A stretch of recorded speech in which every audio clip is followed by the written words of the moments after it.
Hi friends. ఈ మధ్య మనం చూస్తున్నాం చాలా మ్యారేజెస్ ఫెయిల్ అయిపోతున్నాయి. చాలామంది డైవర్స్‌కి అప్లై చేస్తున్నారు. ఎందుకని జరుగుతుంది అని మనం విశ్లేషించుకుంటే ఈ సమాధానం మనకు దొరుకుతుంది మై డియర్ ఫ్రెండ్స్. మ్యారేజ్ అనేది ఒక బాక్స్ లాంటిది. ఈ మ్యారేజ్ బాక్స్‌లో మనకి పెళ్లి చేసుకోగానే ప్రేమ, అప్రిసియేషను, హ్యాపీనెస్, సంతోషము అన్నీ కూడా దానిలో రావు. బాక్స్ ఫస్ట్ ఎంప్టీగా ఉంటుంది. ఈ బాక్స్ మ్యారేజ్ బాక్స్ అనేది ఖాళీగా ఉంటుంది మొట్టమొదట.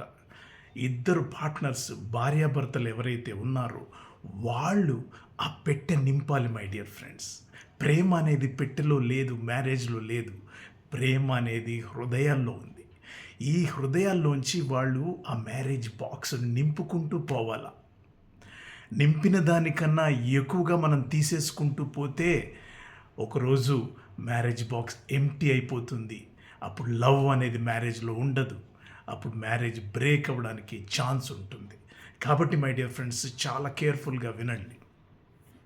భార్యాభర్తలు ఇద్దరు కూడా ఒకళ్ళనొకళ్ళు అప్రిషియేట్ చేసుకోవాలి, ఒకళ్ళనొకళ్ళు ప్రేమించుకోవాలి, ఒకళ్ళనొకళ్ళు గౌరవించుకోవాలి, ఒకళ్ళ స్పేస్ని ఒకళ్ళు ఇవ్వాలి. స్పేసెస్ కూడా ఆక్యుపై చేయకూడదు. Let them have their own space my dear friends. అప్పుడే వాళ్ళ ప్రైవసీ వాళ్ళకి, మన ప్రైవసీ మనకి ఉన్నప్పుడే మ్యారేజ్లో పరమార్థం ఉంటుంది. మ్యారేజ్ 10 కాలాల పాటు నిలబడుతుంది మై డియర్ ఫ్రెండ్స్. బాక్సులు నింపుతూ ఉండాలి మై డియర్ ఫ్రెండ్స్.